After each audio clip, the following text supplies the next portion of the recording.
Hello and welcome to Level Die. My name is Nick, and today I'm talking about the greatest action game ever made, Devil May Cry 5. I'm joined by my good friend Derek. He's never been on the podcast before. Say hello, Derek. Hey, what's up? He managed to get DMC release day. I had to wait a few days. I just beat it last night. So I'm very, very excited to talk about it, and I am giving Devil May Cry the title of greatest action game ever made. And we can hopefully get into that and why I honestly do think it's probably the best action game ever made. So I'm actually on my second run through right now. I'm on SOS, and I'm on mission 4, and it's the first mission you play as V. It's fucking horrible, dude. It's so horrible, dude. I hate it. Like, I am not having a good time. The first playthrough, when you play through as V, it's not that bad because it's all kind of a new experience. It's exciting. But now I realize that if I want to play on the higher difficulties, I'm gonna have to play as V every single iteration, and it's just too mind numbing. It's hard. So I'm thinking I did this. I just redid it. I got to the boss of the mission, and I restarted it because I didn't have enough health because I was getting my ass beat. And I'm really trying to get into the mindset of playing as V. And I honestly think it's like, with the other two characters, you use your Devil Trigger gauge sparingly. You kind of use it like, okay, I need to regen health, or I want to boost my damage, and I want to get some sweet shit done, like real fast. With V, I honestly think that you need to be using your Devil Trigger all the time, because you have that move that lets you boost. It's called auto attack in the menu, and you puts Griffin and Shadow into like a powered up state where you can just mash buttons and they just fucking do all their moves. And I think that you honestly need to be doing that all the time until you summon Nightmare. I think that's like honestly his playstyle is just like always use your Devil Trigger, always. You never lock on either. You just kind of like you map. Everyone's been saying you map one key to Griffin and just like a trigger key, a trigger button, and then you just spamming it. Yeah, that's what I do. Spamming Shadow's like regular attacks, and you never lock on because you just want your bird to be constantly charging his charge shot, the lightning, and then you just have Shadow constantly attacking. And then every time one of your minions die, you just do a Nightmare. You use your Devil Trigger. Yeah, get him back. Calls the DT Meteor Strike if you're lucky. Does some damage, and then you just unsummon him right away. Yeah, because it does like it like hits every enemy in the area, and then it does like, if you can get him to do the meteor landing and do the laser right away, like literally every enemy is like right there, ready to be finished, like almost, maybe just a few more hits, but then everybody's back. So one of the mechanics that V has is he can call in like this big rock monster goo guy named Nightmare, and if you summon him, you can bring back your damaged little familiars.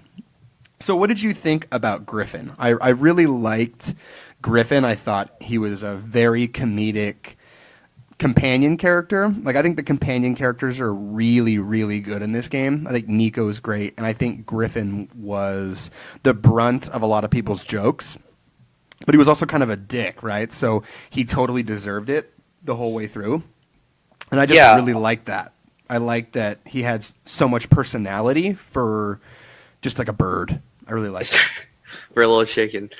Especially because it contrasts really well with V. He's kind of like this kind of very silent... Angsty, serious, quiet type.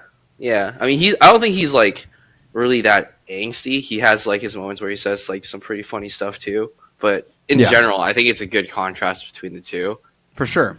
I think V himself isn't a bad character or anything. I just think his gameplay is bad. I like V. I like the story of V. I enjoyed his cutscenes. I liked him. I also love when you press B. I play on Xbox, so the B button is his finisher.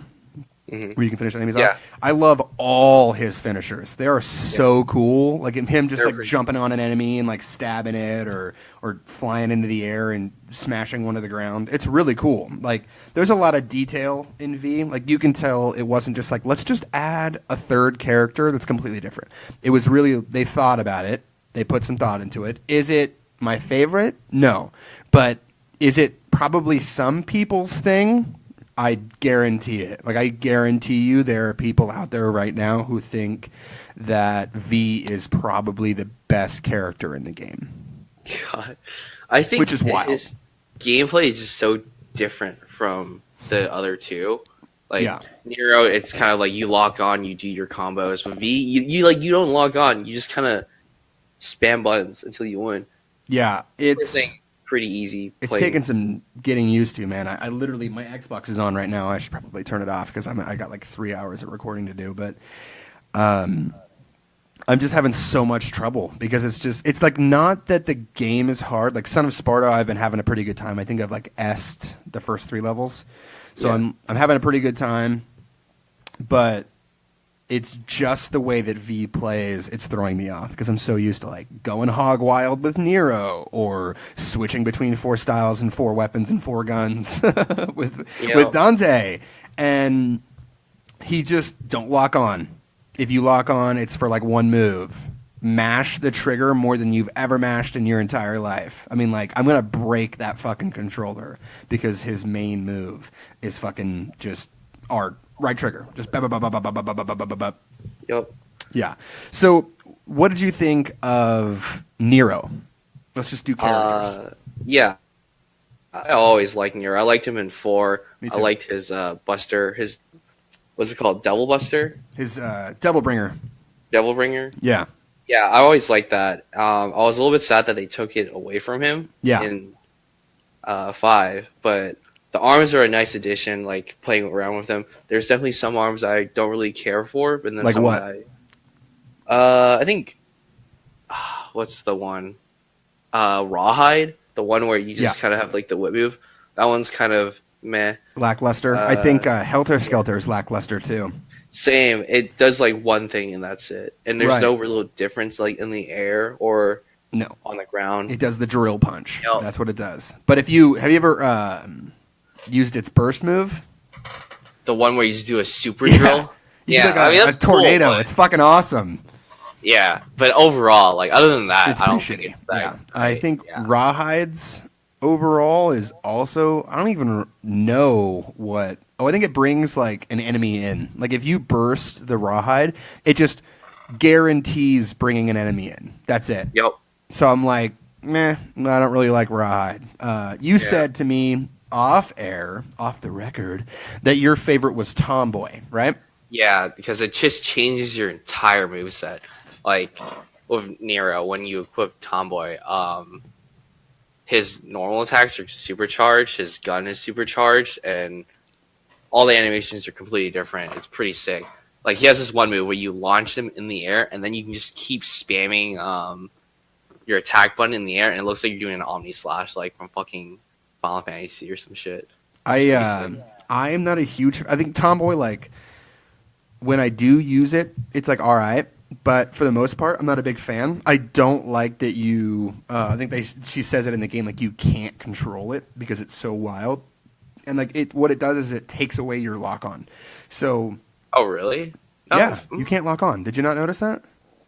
No, I don't think so. It auto-targets enemies. That's, like, the big drawback for me, is it's sort of, like, you do lock on X, it'll do the dash, and that will launch enemies into the air, and then when they're in the air, you can do, like, the Omni Slash, which is just, like, flying around in the air and shit, and then you can do, like, the Smash, which is not holding an analog stick, and you're still mashing X in the air, or if you don't hold the lock-on button on the ground and you just mash X, you'll do like that revved, like super hard smash, and you'll just smash back and forth.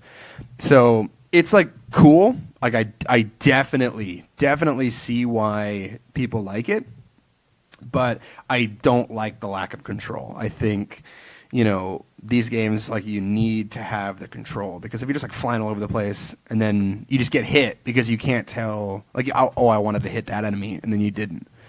I like Ragtime. Ragtime is my favorite.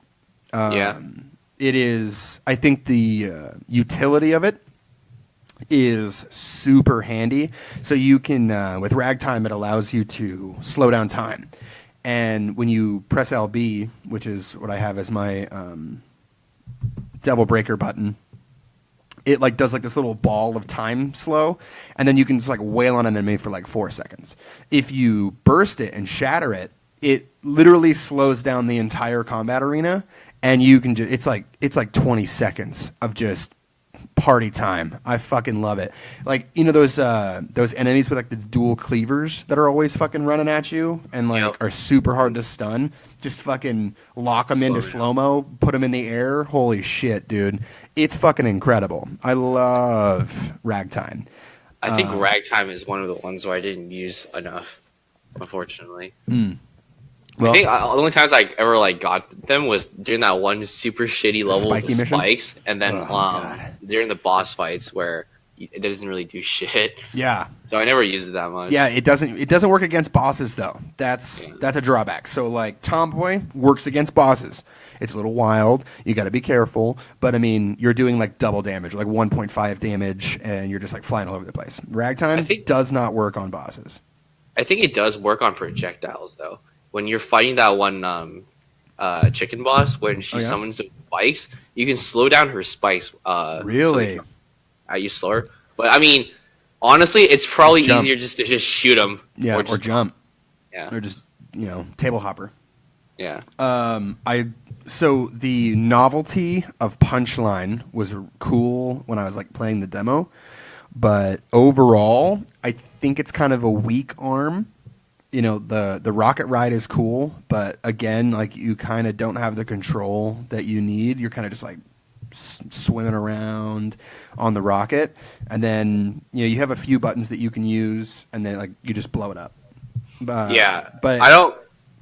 I don't really use the riding the rocket arm. Most of the time, I just shoot it out. It does good consistent damage while I'm dodging, and just let it run.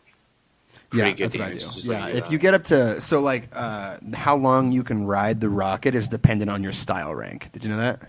Oh, really? Yeah. So if you have an S rank, it lasts longer than having it on a B rank. You can just ride it longer. Like that's the point, right? So you get up to fucking A rank, and then you ride it, and then you get up to like double S, and then you're just like rolling around on the fucking rocket for forever, and then you can just blow it up, and then buster arm somebody or something. Yeah. So, all right, Dante. What do you think about Dante? I thought he was good. I really like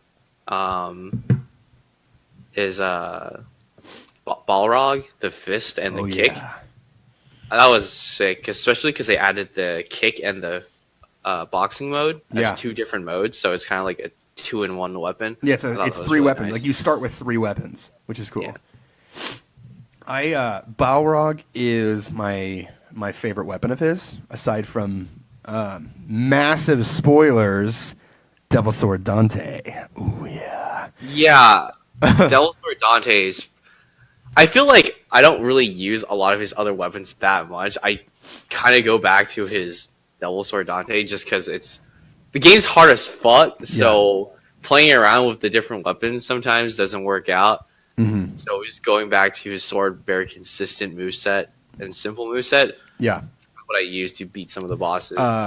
When I did Virgil, Mission 19, spoilers. Okay, here's the thing. Okay, if you're going to listen to a podcast about a video game, you're going to get spoiled, okay? I've done 2 spoiler warnings. I'm done doing it. I'm not going to say it again. It's been a week. I beat it in 4 days. Fair enough? Fair enough. So, Mission 19, I beat Virgil only using Ebony and Ivory and Devil Sword Dante, because I was just like, I don't know, I wanted to do it like cutscene Dante, like he's only ever using Devil Sword Dante in the last 3 missions. I pretty much used Devil Sword Dante for the last boss as Dante, just because it was his moveset's like a lot easier to control. I guess it's like not as much crazy animations, because I think with with Balrog, like some of your animations take up a lot of time and you just get hit. Like the kick mode. Kick mode is fucking holy shit, dude. Breakdance. Don't ever go into kick mode with like a fast enemy. You are going to get hit. You're gonna lose that style rank, baby, unless you like spin kick and you manage to catch them before they hit you. But actually, one of the things about Balrog is It's in my opinion, it's one of the best weapons in the game for doing that blade to blade counterattack, where if you strike at the same time they strike, and the blades meet, their blade gets deflected, because you just fucking mash X, and then it'll proc every time. It's just like bing, bing, bing, bing, bing. They literally can't get a hit in if you line yourself up right in front of them, and then just fucking mash X. Like, what was that boss with the big sword and the lightning and shit that Trish comes out of? Cavalier. The Cavalier. Yeah, Cavalier Angelo. Yeah, that's what it is. Cavalier Angelo. He like literally could not get a hit in because I'd sting her in, switch to Balrog, punch mode, blow mode, and like every time he'd go to swing, I'd deflect it, and then I'd fly in and just fucking mash his ass. Did you ever use the Dempsey roll or? Hell yeah, I used the fucking Dempsey roll, dude. The what is it called? Welter mode. Yeah. Just bob and weave. That was so sick. Looks so sick. He's just fucking dodging and shit. And then like if you do the dash, you can do like the counterattack like in their kidney. Mm-hmm. Oh, dude, so good. And then you can do like the forward dash in. Balrog is literally, I think it's my favorite weapon in the game. It has 2 styles. It's got the kick mode, which is hella fun, and then the punch mode, which is just S ranks. That weapon is guaranteed S ranks. Doesn't matter. I mean, it's just if you get 15 hits up, S rank. Mm-hmm. S rank, baby. And then he gets Devil Sword Dante, Balrog, Cavalier, which Cavalier is fun, but I think it's very situational based, and it is slow. So you kind of have to like, okay, I've got him stunned, I'm going to use Cavalier and just wreak havoc. But for the most part, I didn't really use it. Yeah. Mostly I use the motorcycle mode with Swordmaster, which is hella fun. Riding around on the motorcycle is just fucking awesome.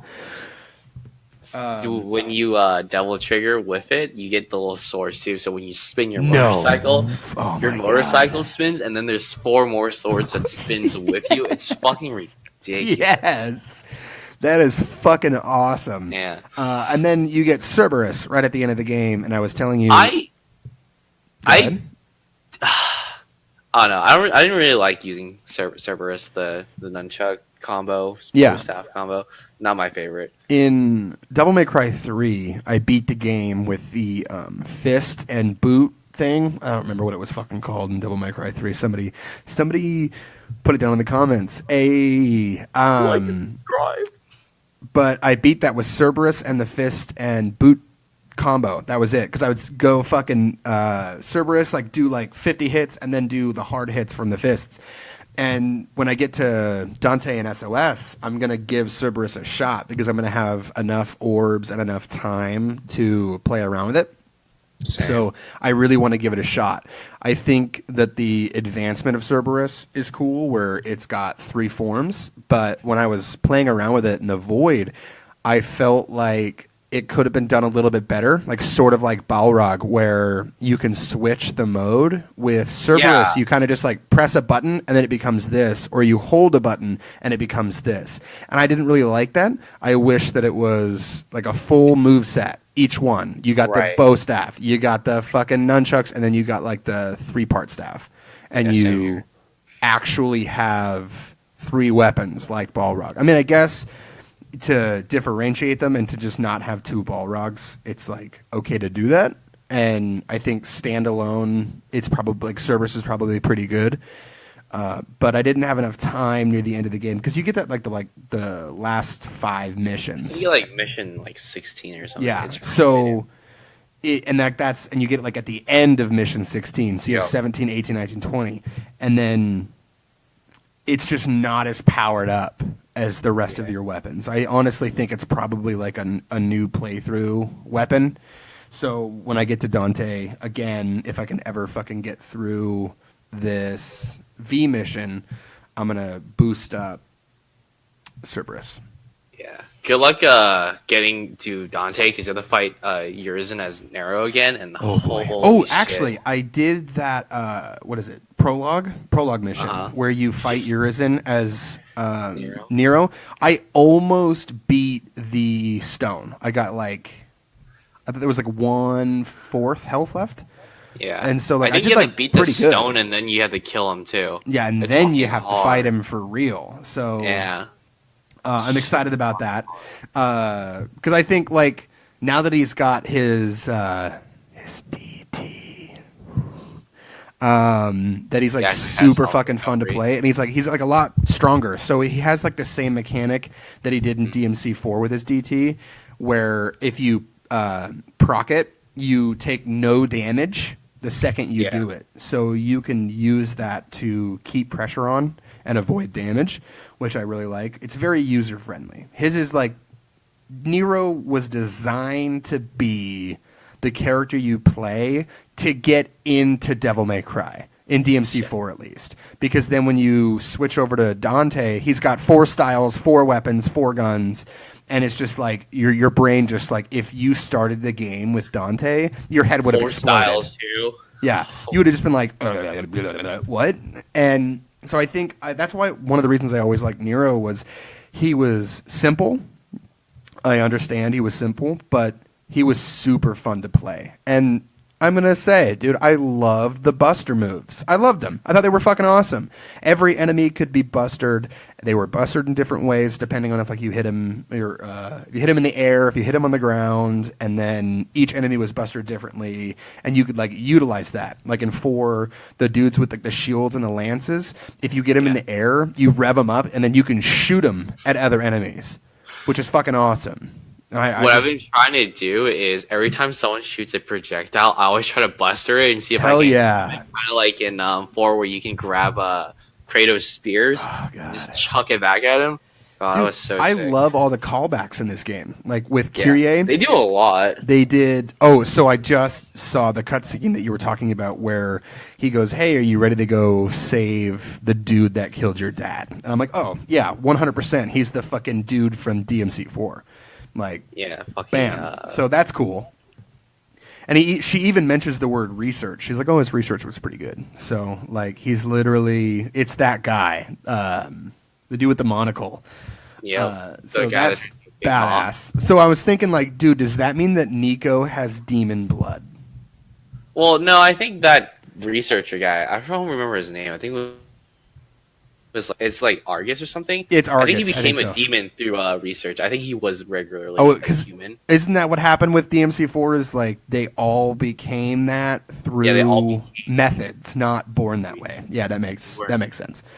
Yeah. So, I was gonna say Kyrie is the best girl, and I wish that we could have seen her in the game. I love that you basically just hear her voice. Yep. And I loved Nico. Nico is a much stronger character, obviously, but who doesn't crush on Kyrie?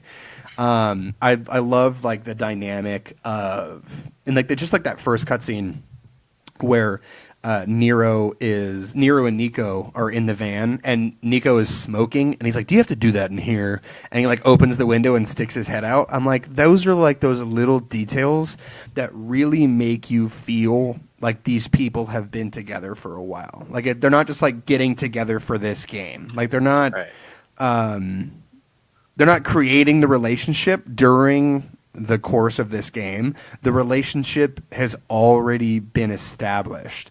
They're giving each other a hard time. She smokes in the car and he doesn't like it. That sort of thing. It feels since Devil May Cry 4, this is what he's been doing. And it's with Nico, and they've been driving that fucking crazy-ass van around that can get anywhere. Nico, fucking the greatest driver of all time. She can fucking get anywhere. If there is a phone, there is a way. I like how they added a cutscene for every mission with a phone where you can call her. Fucking hilarious, dude. They're hella funny. I was looking for phones so that I could see the cutscene. Yeah. I didn't ever I would always watch it once. I was it was just oh cool, phone booth. I can't wait to see how Nico shows up now. She comes out of the ground. She comes out of the ground in one of them. I'm just what the fuck is going on? And she's just like, yeah, I'm here, whatever. Like, I knew you needed me. I was already on my way. And I love, like, that you're always, like, you're calling her and she gives you a hard time. It really helps establish that dynamic between them. So I was playing through Mission 3 with Nero. I think it was, yeah. And he goes, when you're running, one of the things he says to himself is you need strength to get anything done and to protect the people that you care about. And he just says like something like that, like paraphrased. But one of the things about Nero, like if you look at Nero's journey in 4, if he didn't save Kyrie, like if he wasn't strong enough to do it, he would be exactly Virgil. Because that's exactly what Virgil went through. And I think it's an interesting sort of thought that, like, without even knowing Virgil, Nero is very, very similar. But he had, like, that moment in his life where he was able to protect the person that he was trying to, where Virgil wasn't able to. Who is Virgil trying to protect? I think his mom or his wife. See, one of the two. There's no backstory with his wife, right? Like, no. I mean, a lot of people predicted that Nero was Virgil's son. Years ago. The second the fucking game came out and you get Yamato, and then when you beat the game and he goes, oh, we're going to keep it in the family. Like, fucking Nero has been Virgil's kid since DMC4, for sure. I'm a little bit disappointed that they didn't really go into that whole backstory. I guess my complaint, like story-wise, let's talk about the story. My complaint about the story is like they don't go into Nero's like past. Like they go into Dante's and Virgil's past. Like you get that cutscene with Dante's mother. Yeah. But you never see like Nero's past. Like Nero mentions that he never like really had a family, but you don't know why. I guess because Virgil left him, but you don't know the reason why Virgil like left his kid or who his mother like was. Right. I think you kind of get some of his past with DMC4, but also DMC5 was supposed to be the end of the Sons of Sparta series. So that's why they go into hell at the end. You know, it's just, that's it. It's done with them. There's no more Dante and Virgil. That was the whole point. It was getting rid of the old, bringing in the new. That's why, you know, Dante's like, we're trusting you to watch things up here. That's why we can go down there. And, you know, he's like, you know, I don't want to lose you, blah, blah, blah. But this game was always going to be, we've had Dante, 1, 2, 3, 4, and 5. So it's time we concluded it. But the thing is like they give us another protagonist that's like super likable, that you enjoy playing as, and hopefully I'm hoping they don't do a special edition. They do DLC, like fat ass DLC packs. You know, one with Dante and Virgil escaping hell, and then one like I would love a Nero pre-4. That would be fun. I would play it. Nero pre-4 or post-4? Or post-5. I want post-5 and like going into the backstory of Nero and like how Virgil is like his father. I just want to like know like who the fuck like his mom is. When did Virgil have a kid? When he visited Fortuna back in the day. So did that happen before 3 when he visited Fortuna? I never played the special edition because that was the before. Yeah, that was the whole premise. When he goes to I would Fortuna say it happened after 3, before 1. He died after 3. Oh, you're right. Okay, hold on. It has to be. Yeah, it has to be before. I think he went 3. to Fortuna, and then went to 3, and then he died. And then he dies, and then he comes back in 1, and then he comes back in 5. Yes.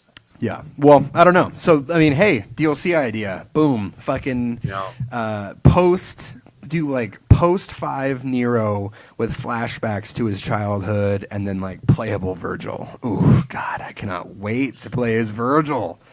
Holy shit. I mean, they're going to do it. They got to do it. Like with the way that the game ended where everybody's like Coolio, they're going to have to do a Nero or Virgil Dante DLC where you get to pick your escape from hell. You get to pick each mission. Who do you want to play as? Fucking Virgil or Dante. And then you get to play with him in Bloody Palace. Boom. Yeah. That's all you fucking need. Can't wait. Can't fucking wait. Oh, God. I am so fucking excited about that shit. Jesus Christ. So what did you think about the story overall?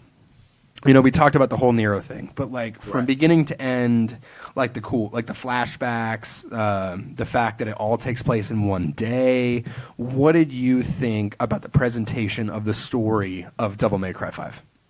Presentation-wise, I thought it was pretty good. I like the kind of theme where you jump back between days and you tell this 2-day story. Well, it's 2 days and then it jumps between months and stuff, but yeah. Just the way they told it, I thought it was well done. The actual story itself, I thought was kind of weak because Virgil comes back, right? I thought the premise of that was cool, and he uses the Yamato to split himself to become a true demon. Dude, half human. So fucking Matt, I have this written down. That massive twist of the cutscene where Virgil's heading towards a house. You don't know what house it is because this is where I was born, and he separates and Nero goes his own way, and then you follow Nero for 3 more missions, and then you come back and you get the cutscene of V walking into the same house, the house that you see Eva, Dante, and Nero up on the wall, right? And you're like, wait, what? And then it does a cutscene and it shows that fucking the dude that ripped off Nero's arm goes in and then stabs his ass in the chest. His ass being Virgil. Virgil steals fucking Nero's arm, goes to his house, and then stabs himself in the chest. And when he does that, V pops out of his body, and there's V and Urizen. And I was just like, what? I was so shocked. I literally did not see that coming. I thought he was going to be the embodiment of Mundus, the main enemy from the first one, who controls Griffin, Shadow, and Nightmare in the first one. Your main enemy. Mm-hmm. And I figured, okay, it's going to be the embodiment of Mundus in the real world. And that's what the twist is going to be. Even though, you could kind of see that from, a mile away. And I'm probably his name is V for Virgil. Right. He made a comment that I used to play here before when they were in the ruins by the house. Yeah. All that was kind of a foreshadowing that he was actually part of Virgil. But I guess no one really knew that Virgil was going to just split himself into two. Yeah. And then you become a angsty goth tattoo fucking. So weird. And then I totally didn't expect that. But I think the him being Mundus twist you could have seen from a mile away. If you've played the games, Mundus controlled those 3 people in the first game. So it wouldn't have been that satisfying. Wait, so I never played the first one or the second one. So is Griffin, Shadow, and Nightmare, are they part of Mundus or something? So in Devil May Cry 1, which is the first game, obviously, Dante goes to an island and he's trying to hunt down this super huge demon called Mundus. He's the king of the underworld. And the three bosses that you fight in the game. One boss, Shadow, which is a shadow panther, you fight twice. Griffin, which is a giant eagle, he's fucking huge, you fight twice. And then Nightmare, I think he's that glob thing. You fight him twice. You fight every boss twice.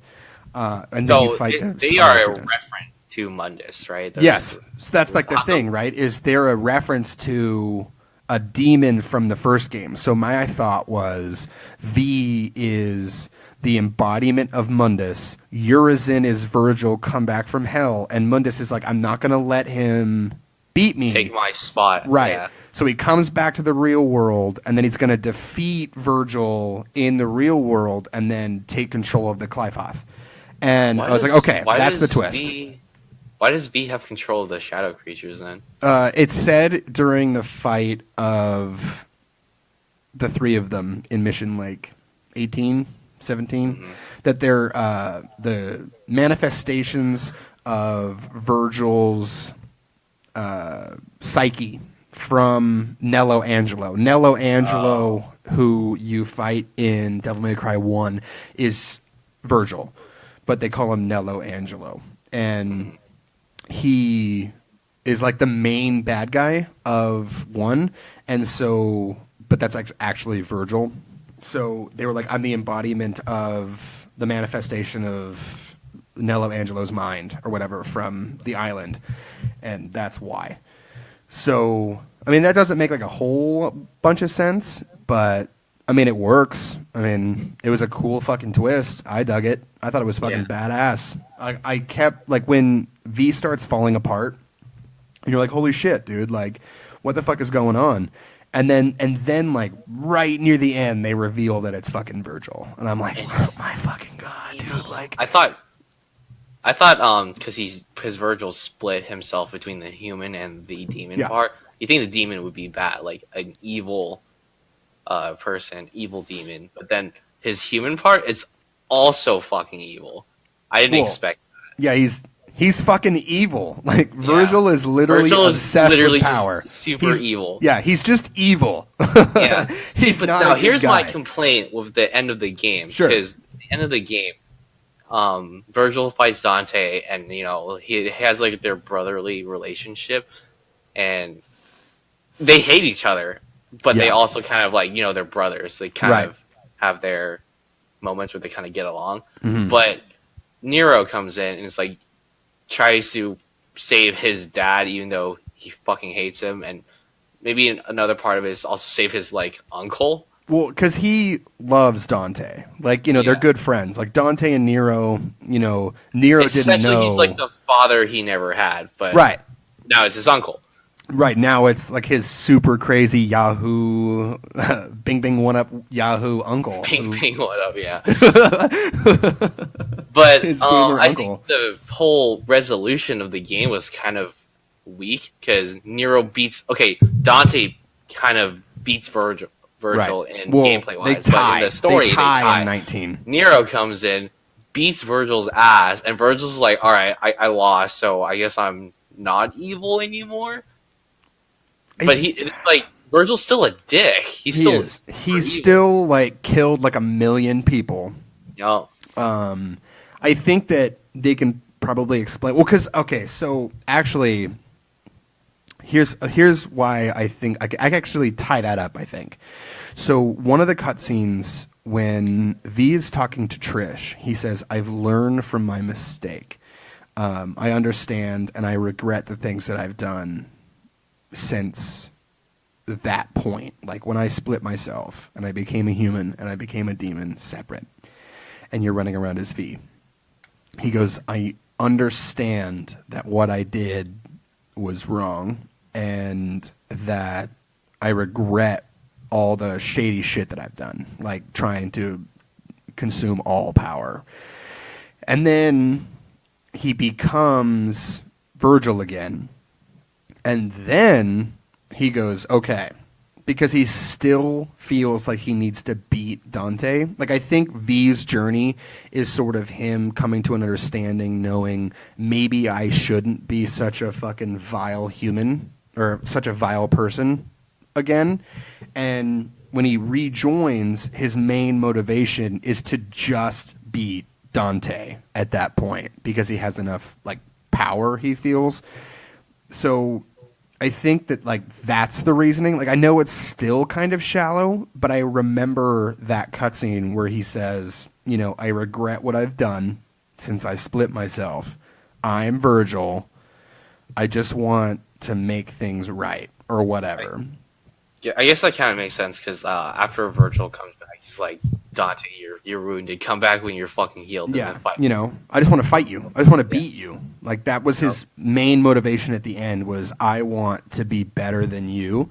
And I loved that. I mean, because the final fight of Demons 3, which is, I mean, Jesus Christ, like, the best fucking Devil May Cry game aside from 5, you fight Virgil last. And it's Virgil fight 3. And it's fucking intense. It is. I had a super easy time with Virgil 3 and DMC 3 compared to fucking Virgil 1 Mission 19 DMC 5.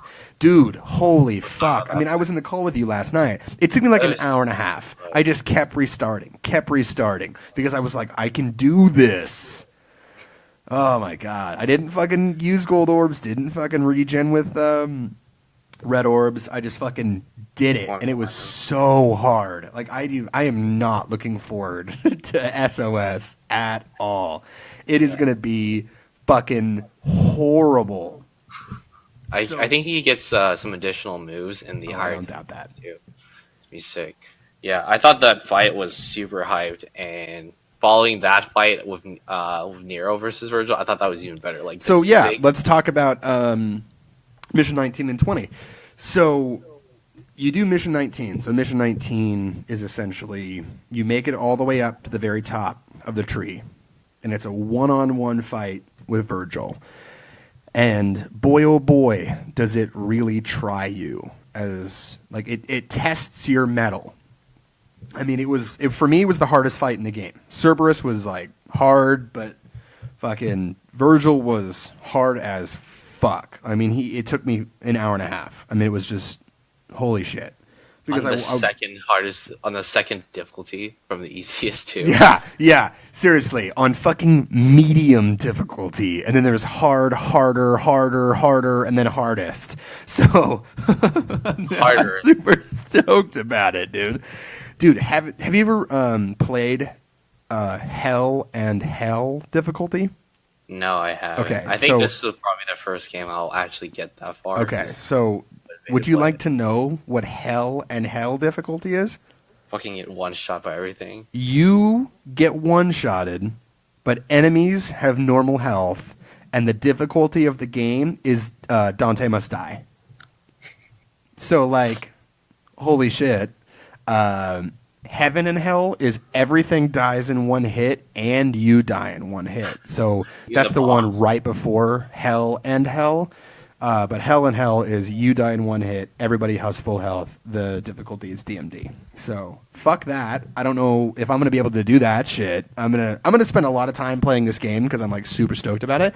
But Jesus Christ, that's gonna be a pain in the ass. So what did you think of the Virgil fight?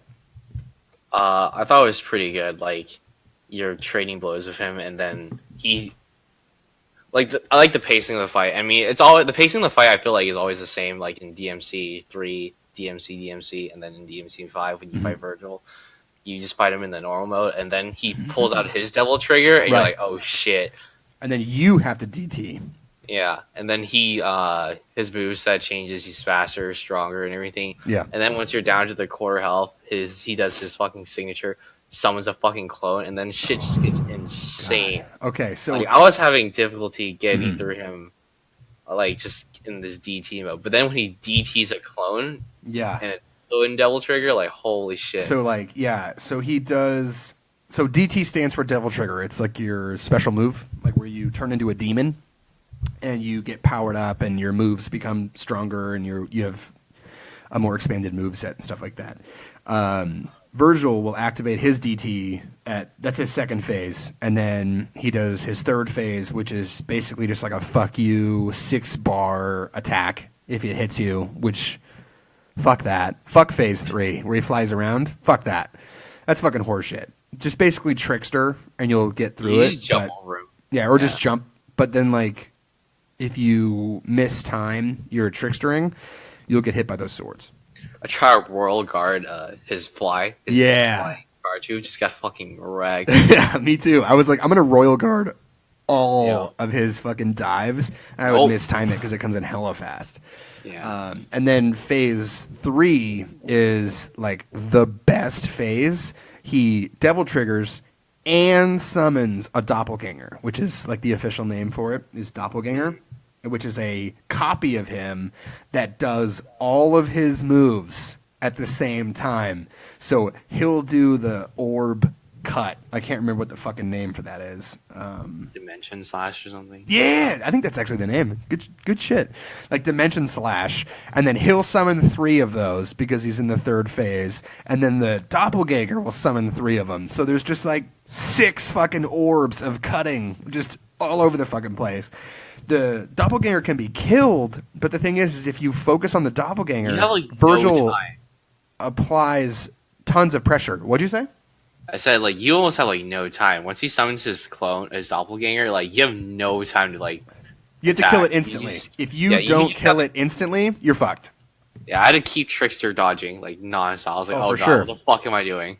Yeah, same. I just, like, Trickstered and then try to find an opening, and then, like, when I found it, I would just take care of the fucking, the doppelganger, and then I managed to fucking beat it. Yeah. So, after you beat Virgil, it kind of ends in a tie, which is cool. I'm down. You know, you guys both fought hard. I mean, when I beat the mission, I had like 1 hit left, so it could have definitely been a tie. I'm okay with that. And then mission 20 starts, and it's again just 1 fight, but it starts. Oh God, it's so fucking good. Well, I guess. Do you want to tell us how Mission 20 ends, or Mission 19 ends, so that we can talk about Mission 20, Derek? Basically, Dante and Virgil ties, and then out of nowhere, a brand new fucking demon flies in and stops them when they're mid clash. And you don't know who this demon is, but you probably have a pretty good idea, and it's fucking Nero. Oh my God! Oh my fucking God, dude! That was. Okay, so I knew that Virgil was going to get a Devil Trigger in DMC5. Like, he had to. You know, he had one in 4. They take it away because his arm gets taken away. And that's the source of his DT. Right. And I'm like, okay. The whole, like, design of the game with the wings always being behind him, I figured he was going to get an Angel Trigger because of the wings. So I was like, okay, so at least he's going to get some sort of trigger. And when because I didn't expect this, okay? I didn't get this spoiled for me. I mean, it was fucking awesome. He just, like, teleports is the right word, because they're about to kill each other, and he just stops both blades, and then beats the shit out of Dante with 1 hit. And then you get the fucking wings. Yeah, with his sweet ass wing cape. Awesome. I like that wing cape. It was sick. And then you get like a really satisfying, really easy fight with Virgil after that. Like Mission 20 is Nero versus Virgil. Because you find out, you know, Nero finds out that Virgil is his dad. And that he abandoned him, blah, blah, blah. And that Virgil's evil, so he's just going to, like... And that the dude he loves, Dante... I mean, he doesn't, like, you know, not gay love, but, like, the daddy, like, you know, you were saying, like, the dad he never had, is about to kill his real dad, and his real dad's about to kill, like, his uncle dad. His uncle dad. His uncle dad. Yeah, his uncle dad. And he... calls Kyrie, and Kyrie, just the angel that she is just like, hey, you know, your dad's evil, but you're not. You're a good guy, and you're gonna pick the right choice. And he goes, I'm gonna stop this shit, and then he just turns into a fucking demon. Oh my God, it was so badass. I was expecting him to... I assume he would get some sort of Devil Trigger, but I didn't actually expect him to go, like, full demon. Because, like, in 4, you only turn, like, half. You get, like, the little, Yamato, like, spirit thing. Stands. You get a fucking stand from JoJo. Stand. Yo, is that a JoJo reference? Yeah, we just did one. Boom. You get one of that. I was thinking, like, oh, man, I hope he gets, like, a full Devil Trigger. Yeah. Like, full form, and he does, and it was fucking... I like the wings. I do. Personally, I'm not a big fan of the, like, full look, like his face part. Looks a little bit too anime, I guess. Fair. I will say, I loved the design through and through, all of it. I loved the cape. I loved, like, the arms. coming off of him and shit. Loved it. And then this fight is super fucking good because the first time you use the DT, he just yells "fuck you" and he like sticks up the middle finger up and like it's like oh my fucking remix of fucking Devil Trigger. And then you get that. So good. That was actually like really late in the night, so I actually kind of forgot about that. But you get like a super like I would say angelic remix of fucking Devil Trigger, and it's just so clean. And then you can especially because it starts off with like the violin and it's kind of like quiet, but then like the moment you DT, the fucking like the pacing just changes completely. Yeah, it's sick. Oh my fucking! Oh, and then you regen your DT like instantly. It's just constantly regenerating. So even if you run out, you're gonna fucking you're gonna get it instantly. As in that mode as your first playthrough, you're actually playing as a Super Nero. So I think. Oh really?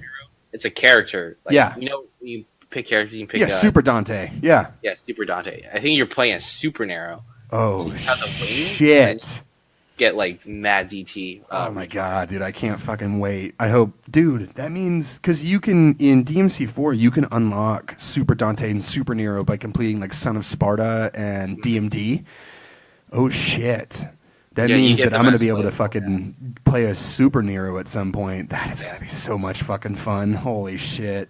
So like you do this fight.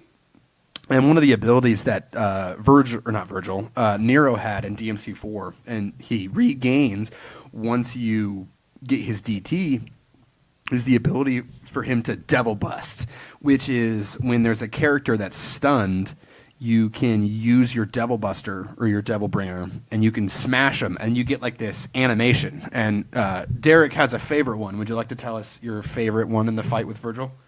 Oh man. It's when you're just 1v1ing him and there's no clone or anything and you do a buster on the floor, you'll grab him, he'll break out of it, and you'll trade blows.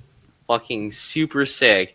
He'll stab you through, but you're being a badass at this moment. You fucking slap his sword away, pull it out of yourself, and then stab him. Oh my god. The Yamato. It's so good. And like, it literally, so like, to get an idea of how strong the Devil Bringer is, it does a quarter of his damage if you pull off the Devil Bringer move. Yeah. So you do 2 of those, 2 or 3 in the fight's done. So like only part of the fight is a normal fight, and the rest of it is this like really cool initiated cinematic cutscene like during the fight, which I've always liked. People like I guess didn't really enjoy that part of like DMC4, how his Devil Buster was sort of like a cutscene. I loved it. I always liked it. I liked it. It's kind of like the Kingdom Hearts 2 like reaction commands. Yeah. Like you just do this move and you do a shit ton of damage. Looks super cool. Looks super cinematic. Yeah, man. It's stylish. It's just supposed to be fun as fuck. Like we're in the final mission of the game. Like Nero just surprised us with a DT in the final fucking mission. Like it's supposed to be super fucking enjoyable. And I fucking loved it. Get DT, which I liked. I really liked the fact that you become DMC4 in Nero. You get like your arm back. That's probably the best part about it. When he's like, when in the final cutscene where he's like, he calls Kyrie and he's like, I don't want to spoil it for you, but I have a surprise for you. And Nico goes, a really big surprise. And she's like, he's like, I can't believe you grew your arm back. That's so weird. And he's like, all sorts of crazy shit happened. There were demons. There was a tree. I grew an arm back. Like, it's been a crazy day. I just love that. Fucking days.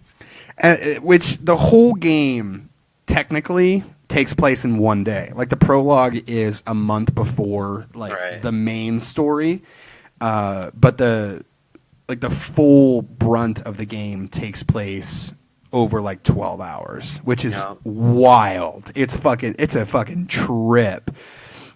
So we talked about like the 2 best missions in the game. And wait, before that, going back to that Virgil fight, did you see the other Buster moves you can pull off? I did the clone one.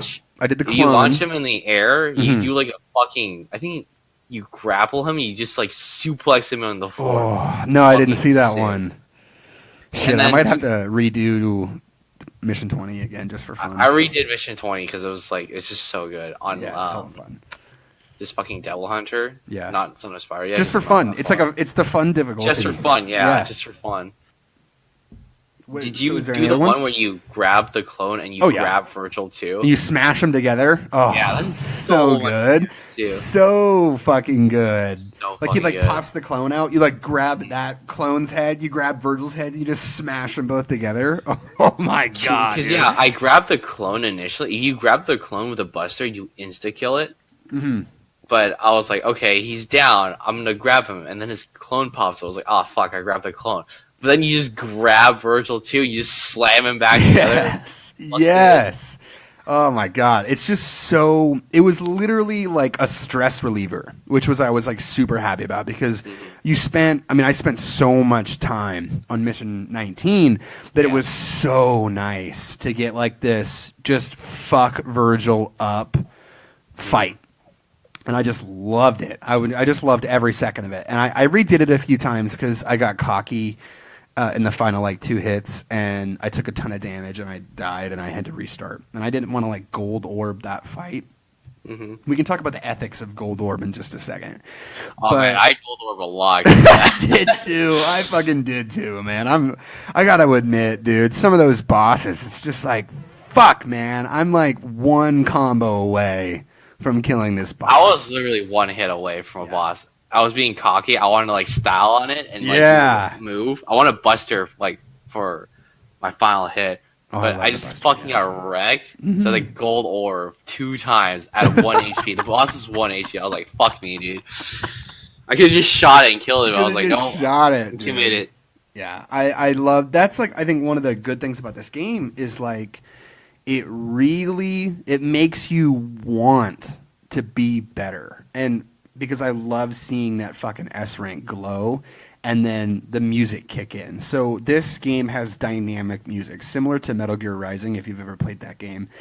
During the boss fights, and Metal Gear only has it during the boss fights, but if you get to a certain phase in the boss fight in Metal Gear Rising, the vocals of the song will kick in. And then as you get further in the fight, the vocals will basically get louder. And the energy of the song will become more active. In this game, it has a dynamic soundtrack where everything up to A rank is basically just like the bass music, no lyrics. And then if you hit S rank, it activates the lyrics instantly, and it just starts fucking singing to you.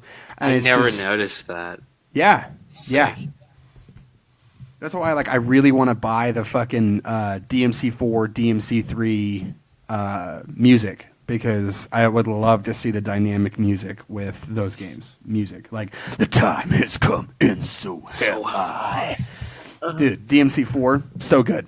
And then each character, V, Dante, and Nero, they each have their own song. So Nero has Devil Trigger, Pull My Devil Trigger. Is it called Devil Trigger? I think it's called Devil Trigger. Yeah, and then they have other songs. I don't remember what the names of them are. I was looking at the jukebox. I don't remember. But like Pull My Devil Trigger was like the main selling song of this game. Like when they first announced it, that was like the song. So that's the one I know. That really hyped it up, to be honest. Hell yeah, it fucking did. If it didn't have the music, I don't think the game would have gotten as much hype as it would. No, because I think like everyone, when that song came out, everyone was like balls to the walls hype about Pull My Devil Trigger being the song. And then we got surprised learning that each of the 3 characters gets their own song, and each one has lyrics like dedicated to them. And I love that. Like, Dante's is about like being a demon and having struggles, and then V's, I keep calling him Virgil. V's is something about being like reading poetry or something. So how many gold orbs did you use? A lot. Did you really? Did you use a lot? Yes, I used a lot. I think I used like 5 total. Yeah, I used more than that. Because I think getting back into the game, I haven't played like an action game in so long. Yeah. Like the first boss, Goliath, I ate shit as Nero. Like Because like the dodging was so weird for like Nero, I guess, compared to like Dante. Because Dante, you have Trickster.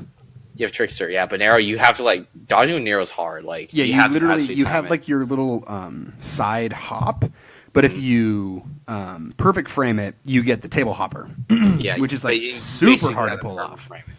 Yeah. But like Trickster gives you like fucking 15 seconds of fucking iframes. Yeah. You just like mash your Trickster button, dude, and you're never gonna get hit. Yeah, that's how I fought Virgil. I just spam Trickster. Dude, same. I mean, when he gets into that phase, when he's got the doppelganger and he's DT'd, there's literally nothing you can do. You have to dodge. Non-stop. Like, holy shit. Like, I mean, I guess you can Royal Guard everything, but like you literally have to be a god. Royal Guard, actually, I want to talk about the styles, but I want to talk about like Royal Guard in my usage of it in Mission 19. I started like learning his attacks and like learning the timings. And I Royal Guarded like every single one of his attacks in Mission 19 because one, it builds up style meter like fucking crazy. You take 0 damage and you negate every attack he's got. And then like I just mixed in like dodge rolling and then Trickster. But if you can like literally his first phase, you can Royal Guard every single one of those easily. Like the little swords that fly out, that's cake. His dimension cut, nothing. I didn't try to Royal Guard. What is it? Like Judgment Cut End. I didn't try to fucking Royal Guard that because I didn't want to insta die. I'm pretty sure that instant kills you at like any dude. But the thing is like it doesn't slow down time, but they give you an indicator. It's a big circle on the ground, which I love. Like I think that like they really implemented that well, where it's like this dude is pulling off a huge move. Like, you need to get the fuck out of here. But it's not like a big red circle on the ground. It's like this orb of fuck you. And I was just like, oh, shit. And I would just switch to Trickster and just like, blast out of that fucking bitch. And then he would do it, and then I would ground trick immediately to his face and then fucking start pounding him with Swordmaster. So fucking good. So, I mean, let's talk about like the styles. What style did you use the most? I mean, aside from Swordmaster, did you use Gunslinger and Royal Guard at all? I used Royal Guard, but I honestly Gunslinger not a lot. I feel like Gunslinger is just so only with when I had the double Kalian. That was pretty nice. You just spam a shit ton of missiles. Oh my god, dude! Actually, the charge shot. When I get to mission 10, I'm gonna look around for that fucking Kalina Ann 1 because I didn't get it. I did not get it. So that was the only one I found. I don't know what other secret weapons there are. From what I understand, there's way more because I saw like some dude online. He spoilered like his little text or whatever, and he was like, "I want more hidden weapons in the DLCs." And I'm like, how many fucking hidden weapons were there? Like, you let me know that there was a rocket launcher, but I'm thinking, because I remember Itsuno, before the game came out, he was saying, like, this is like old video games. Like, there are going to be hidden weapons. And I'm thinking, like, what else could they have hidden? Is there like a melee weapon? Is there like straight up like a new weapon that I don't have because I don't think there's new weapons. There might be different skinned weapons, kind of like the Cavalier, the Cavalier R. Motorcycle. Yeah, the Cavalier R. I was looking at some of the weapons, and when you hover over the slots and you pick a weapon, it shows you like different skins. Like you have Rebellion, Sword of Sparta, and Dante's sword. Yeah. There's like different skins you get to pick. I think the Faust hat, there might be a different skin you can find or something like that. That'd be fucking cool. Dude, I loved... actually, I want to... Since you brought it up, this is the perfect segue. The Faust hat scene, when like Nico meets Dante, and she goes, "I made you this." And she hands him the hat, and he's like, "Huh, cowboy hat. Cool." And then like, you get like... the best cutscene in all of Devil May Cry 5, and he just like does like Michael Jackson dances and shit, and he's just like just fucking moonwalking and shit. And I was like literally in shock. I was like, because you're in like hell right now. Yeah, you're in hell. But like they previewed that scene before the game came out. Like he gets the hat and then he does like the yeah, and he points at the screen, and you think like he does like a twirl. He has the hat on, he does a twirl, and he points at the screen. And then they expanded that, like, because I was like hype about that. I was like, oh my god, he gets a cowboy hat. He's gonna dance like a goofball, and he's gonna go yeah. And then like he gets the hat, and then like there's this 1 minute, 2 minute long cutscene of him just like goofing off that you don't know is coming. Like I did not know it was coming. It was a good throwback to 4, where he got does the Shakespeare? Not the Shakespeare, but when he gets that one double arm that after you defeat the fire demon, you get the rose, or not the rose. Oh, but you get the needle the needle arm, the sword arms. Yeah. Yes. Where he's like, I thrust it in. Yeah, that is a super good cutscene. There is actually a taunt in the game. I think it's S rank or double S rank, where he actually throws a rose. Right? Yeah. He goes, and you're set free, and he throws a rose. And I think if it hits, they get popped up, which is fucking awesome. I was seeing people do that. Oh god, I was looking at some videos, but what was I gonna say? The whole and then with the dance, it ends with him pointing. He's like, yeah, the fireworks and everything. Yeah, and then Nico's just like in the corner with fucking lady. And she's like, yes. It's so fucking cringy. Yeah, I was like, oh my god, it was fucking awesome, dude. Like I was like, what a way to like, because it's been super serious up to this point. Like it's been nothing but a super serious game. You know, there's been jokes. You know, Dante has always been cracking one-liners the whole time. But, like, you get that moment in the last, like, 4 missions of the game. And it's just like this, like, moment of just relaxation. Because it takes all your tension away. Because Nico's like, yes, fuck yeah, yes, he's such a fucking nerd. This is after you fight, like, a super hard boss, like Urizen, too. Wait. It's right after Urizen. Is it really right after Urizen too? Yeah, after you get your Sin Devil trigger and you fight Urizen. Dude, you keep bringing up all my talking points. Perfect segues. Let's go through all the bosses of the game. Oh shit! I was going to talk about Sin Devil trigger, but I'll talk about the bosses. I'm down. I'll talk about the bosses. Let's talk about the bosses. Personally, I think this game, other than an exceptional few. I feel like this is kind of for all DMC games. Like, the bosses in this one, I thought they were weak in terms of design. Really? And fun. Because, like first boss you fight is, what, Goliath? Well, yeah. Prologue is Urizen, so I'm not counting that. Right. But that's first an unbeatable fight. I think first real boss you fight was Mission 2. Was it the Kulaf plan or something? No, so Mission 2, you fight Goliath. Or Mission 3, you fight Goliath. And then Mission 4 with V, you fight Nidhogg. You're cutting off a little bit. You said Mission 2 was Goliath. It's Goliath, yeah. What was Mission 3? The plant, right? Mission 3, you fight... Oh, sorry. You're correct. Mission 1, you fight the tentacle arms. Mission 2 or 3, you fight Goliath. And then Mission 4, you fight Nidhogg, which is like an advanced version of the tentacle arms. Right. But I thought, like Goliath wasn't bad, but I thought the plant was like, yeah, that's a pretty big throwaway boss. Nidhogg was like, man. Nidhogg's a throwaway boss. Yeah.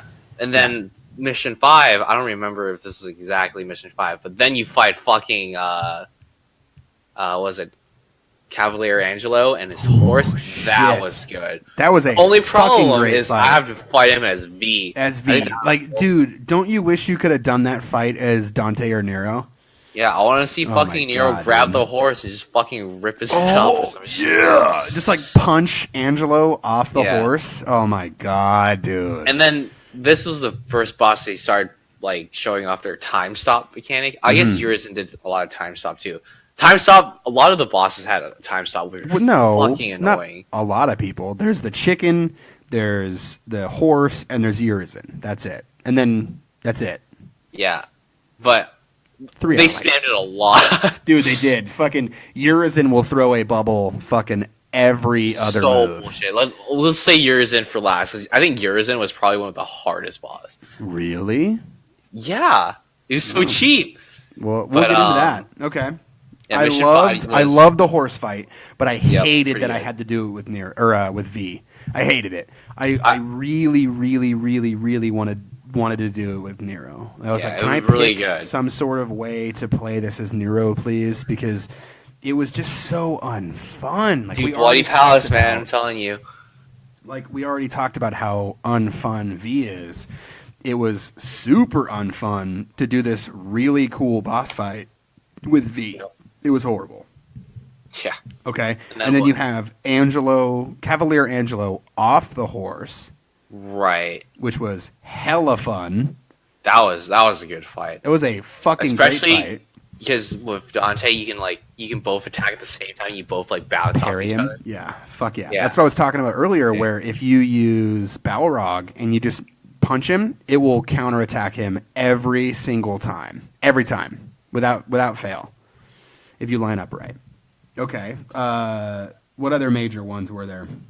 The fucking chicken.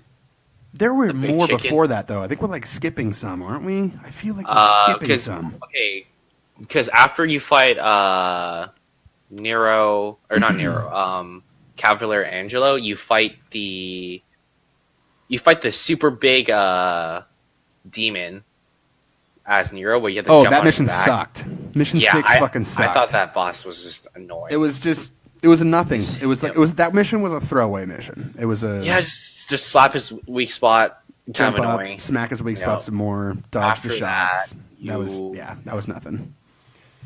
After that, what do you do? I think V has one more, doesn't he? V. Let me see if I can Google this shit. Boss.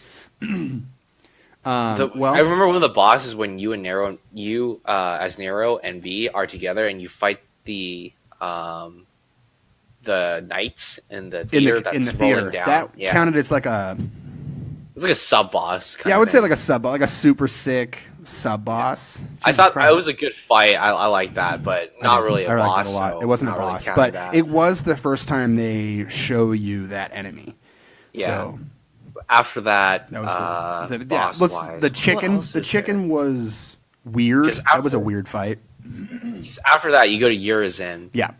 After Urizen, you go back to playing as Dante. Dante fights Cavalier Angelo off the horse. Yeah. And what else does Dante fight? Because he fights Cavalier. Cavalier. He fights. He doesn't fight the lady one. He doesn't fight the flying one. He fights Cavalier. He fights. Oh yeah, we forgot about the flying angel one. But you get you save lady from. Yeah. That fight was okay. I mean, it was okay. She kept going away from me, so I had a hard time keeping my style meter up because you had to shoot the little things and they would pull you to her and then you smash her. But then she would do that burst move, and as Nero, I don't know how. I guess you just jump off of her or something, but I was always in the air. So it was that just fight wasn't the best. Sort of kind of how V's fights weren't the best. I felt like that was sort of. I fought her again once I got my Buster, and God, bustering her is fun. No, wait, does it? I didn't. Oh shit! I didn't buster her. You couldn't buster her because you never had the ground, huh? When she falls to the ground, I didn't. Yeah, you wouldn't be able to because you never got the arm. You don't get the arm that. No, I just did it. I just did that fight. Oh. Dude, it's sick, man. You grab her and you just shove your sword into her and then you just chainsaw her from inside. Yes! Oh my god, dude. So good. Yeah. Oh shit, I closed my notes. I fucking love the Red Queen. I love that it's literally a sword with a motorcycle handle on it that you can charge up to fucking do more damage. Fucking Dante makes fun of him in the fourth game. Just slaps on the floor. He just shakes his sword and tries to imitate him. That was a good. Oh, that taunt? Yeah. And he does the little rev. Oh my god, that was so good. I wish. Oh god, I was honestly thinking that as Nero you would fight Dante and Virgil, and I thought it would be super cool if you get to fight Dante as Virgil or as Nero. That'd be pretty sick. That'd be hella fun. I think. I hope in Bloody Palace they let you Dante as like a boss or something. Oh, for sure, for sure. Because, well, I mean, he was a boss in 4, so of course they would bring him back in the Bloody Palace of 4. But it'd be fucking badass if they put Dante as a boss in Bloody Palace. Because it's coming out on the 1st of April. Did you know that? Yup. Dude, I'm excited. Like 15 days away. I'm fucking stoked because I've already beaten the game. I've beaten the game, so I'm ready for Bloody Palace, and I'm just gonna get orbs and just. I'm gonna play a lot of V. I'm gonna play V a lot because I really want to see, is V as bad as I think he is. I hope it has a lot more like multiplayer because like the game has multiplayer technically, but it's so weird how it's set up. Hoping Bloody Palace, like you can actually play with people. Dude, if you could actually co-op with someone in Bloody Palace, I would shit my pants. I would evacuate my bowels. Dude, the co-op combos, that'd be sick. Oh my god, dude. Fucking, like, throw somebody up as Nero, and then Dante tricksters in and just fucking does this aerial combo on him. No, see, what the game needs is it needs 3-player co-op, and then one poor Sab has to play as V. I'll have a lot of fun, guys. It wouldn't be a poor sap. Someone wants to play as V. Or no, they add virtual.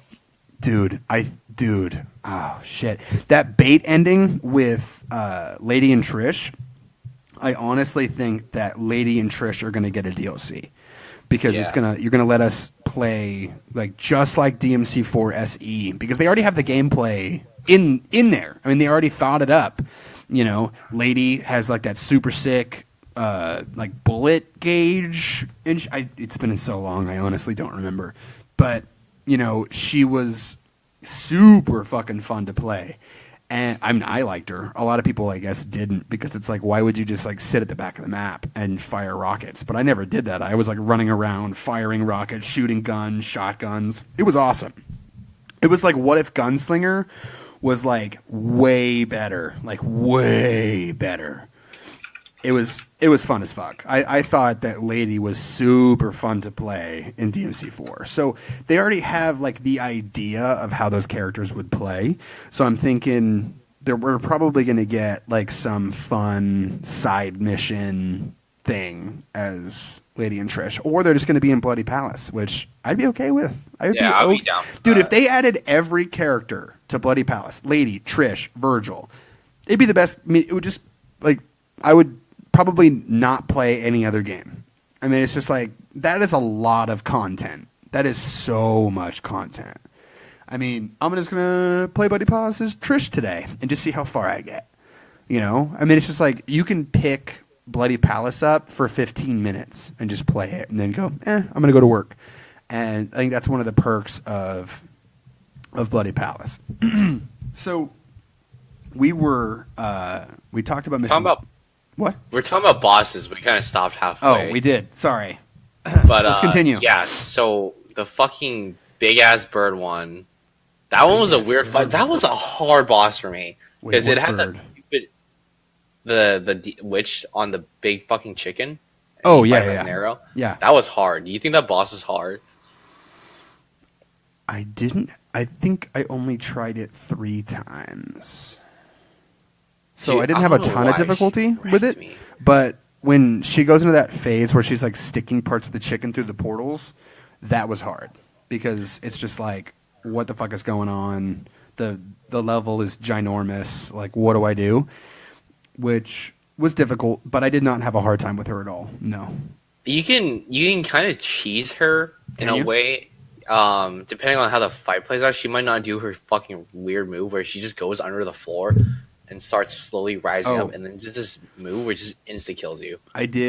She did that, but she was low enough to where I beat her ass and then she died. Like, right when she did that. I wasn't because she was just standing still. I didn't know how to dodge it because I was like full screen, I think, so I had to do a double breaker, or either break one of my arms like while the blast is happening so I don't die. Yeah, which is like exactly what it's designed for. And you don't take a style hit when you use breakaway. It's literally designed for you to keep your combo up.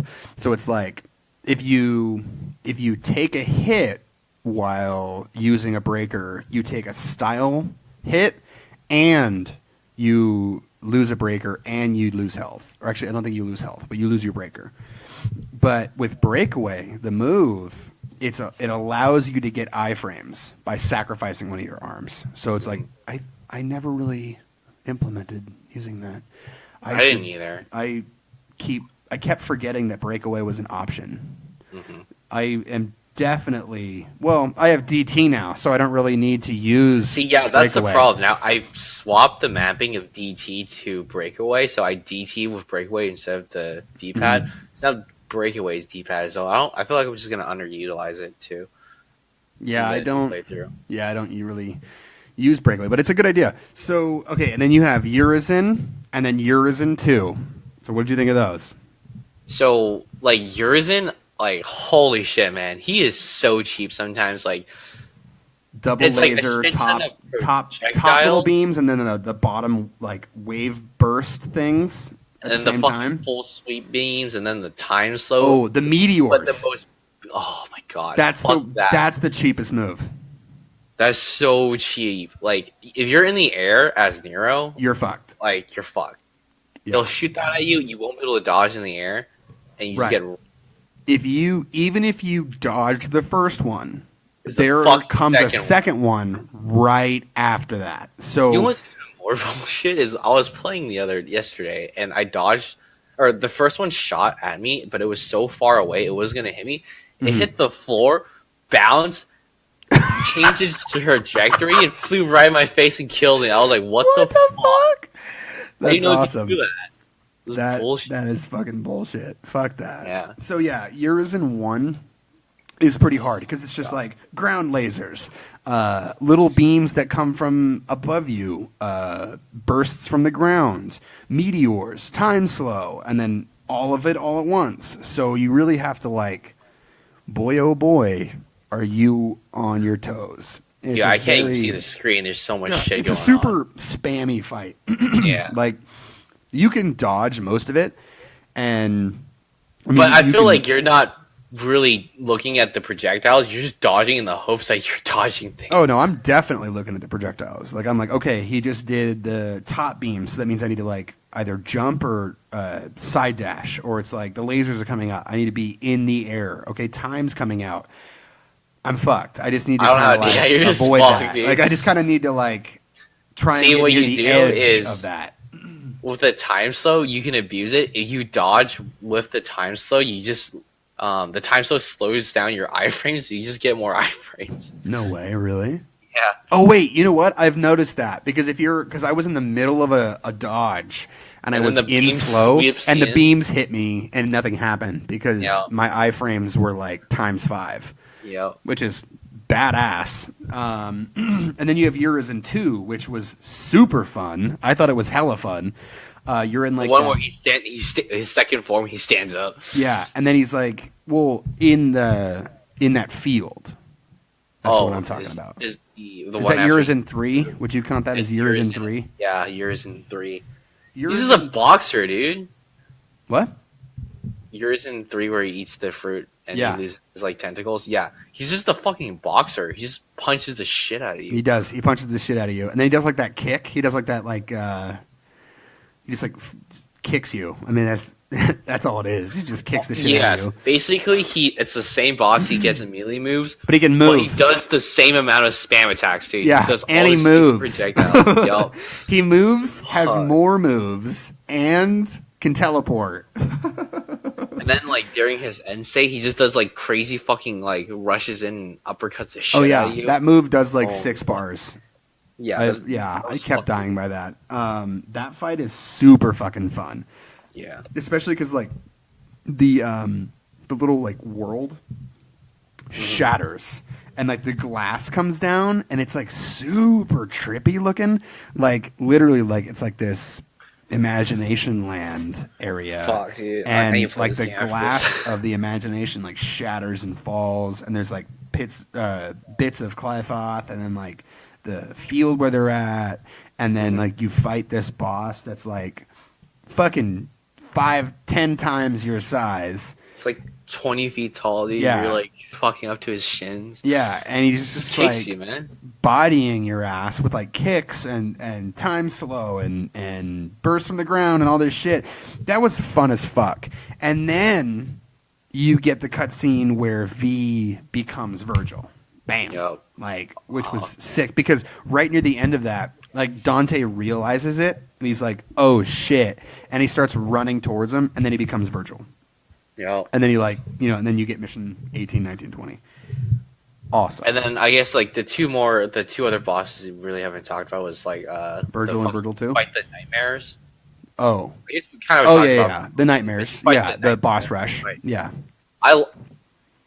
Oh yes, when you're playing as V, you refight some bosses again as V. So that wasn't too bad because you never really fought those bosses specifically as V. But I'm talking about when you play as Dante and you fight Griffin and Shadow and Nightmare. Oh, right. That fight was hard as fuck.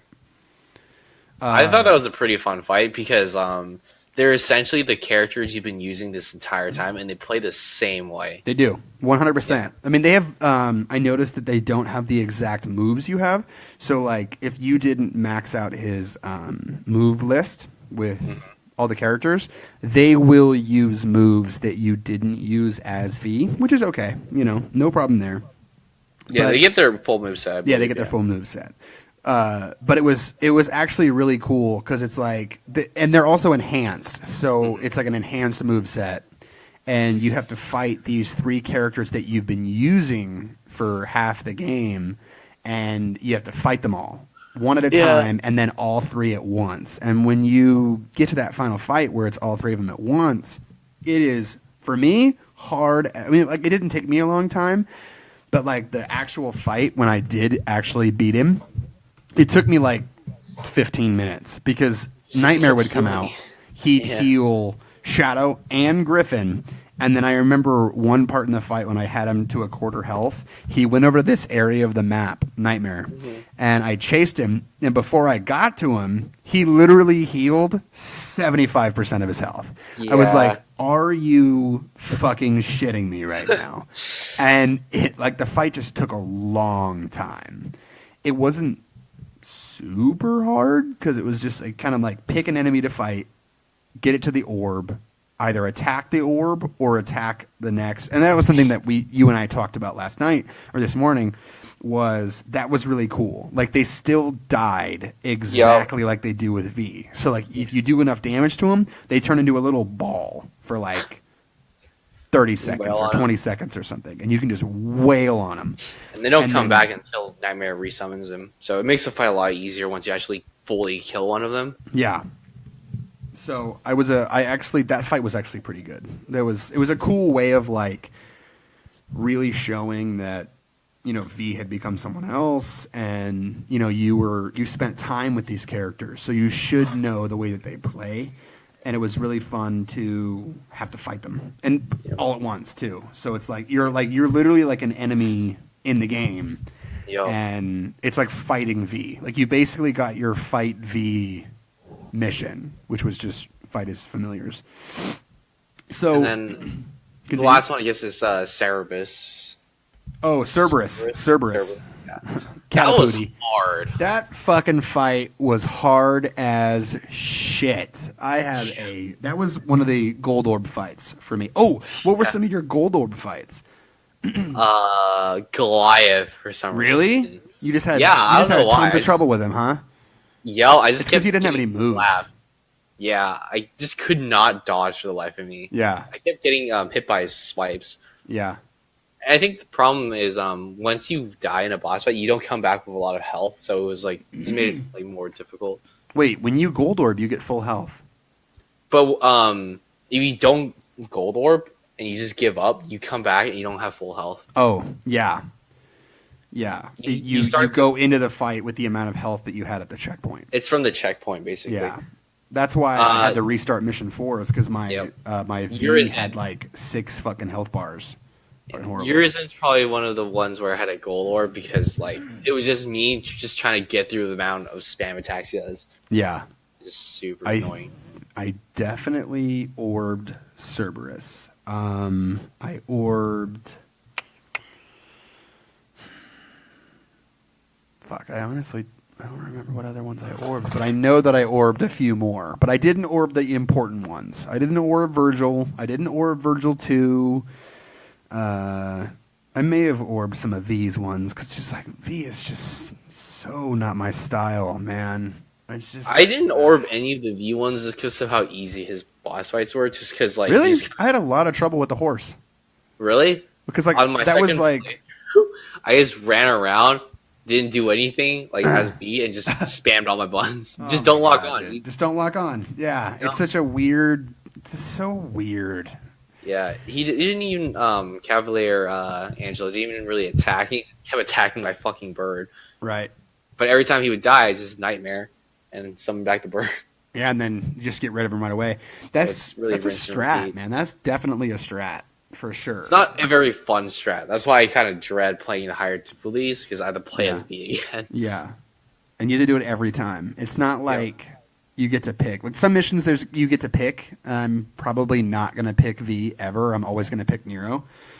Because why would I opt in? I mean, more content, but like, I don't like V. I'm hoping once I beat Son of Sparta, they would add like the ability to just play any mission with any character. That'd be great.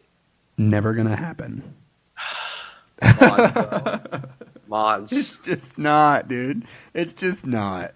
You gotta fucking wait until Bloody Palace to where you can fucking play any character you want. Yeah, I just want to fight fucking Cavalier Angelo as like Nero or something. Yeah, I want to fight Horse Cavalier with Dante. That would be so fucking fun. Holy shit, can you imagine doing that fight with fucking Dante? Oh my god, dude. I can't fucking wait for that. So, I was online today, because I can actually finally go back online, because I was trying to I know, right? Spoilers. All the fucking Devil May Cry 5. Yeah, dude, there's so many Devil May Cry threads, like, every day. There's like 5 a day. So, I went online, and there was like this question. Some dude was like, how did Nero beat Virgil and Dante being only 25% demon and only getting his DT that second? And this dude came in and he was like, all right, bro, I'm going to school you right now.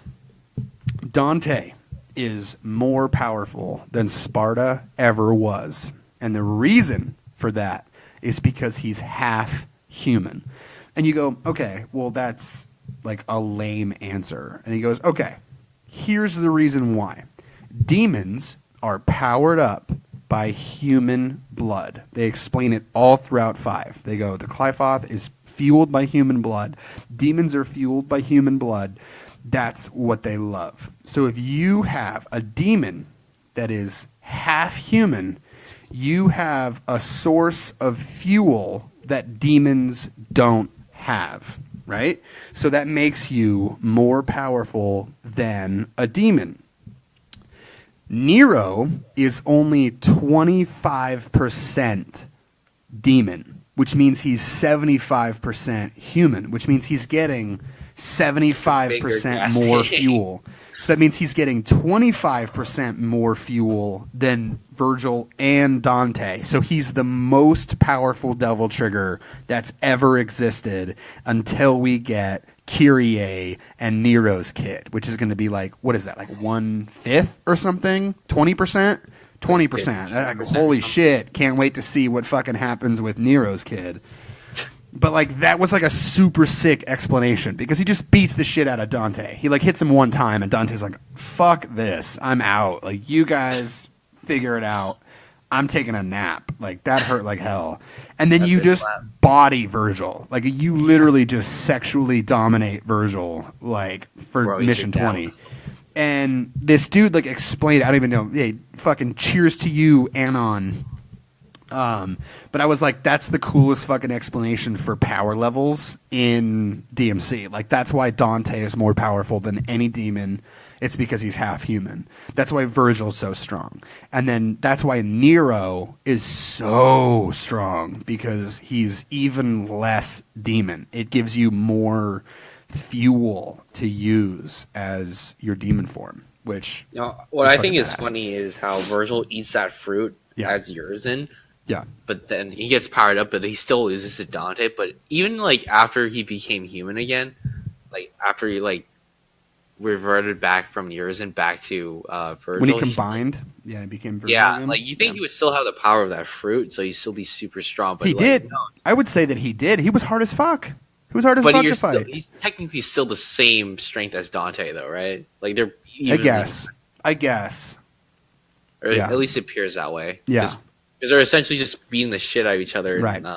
It's just a brawling match. In hell, and they're fucking tying.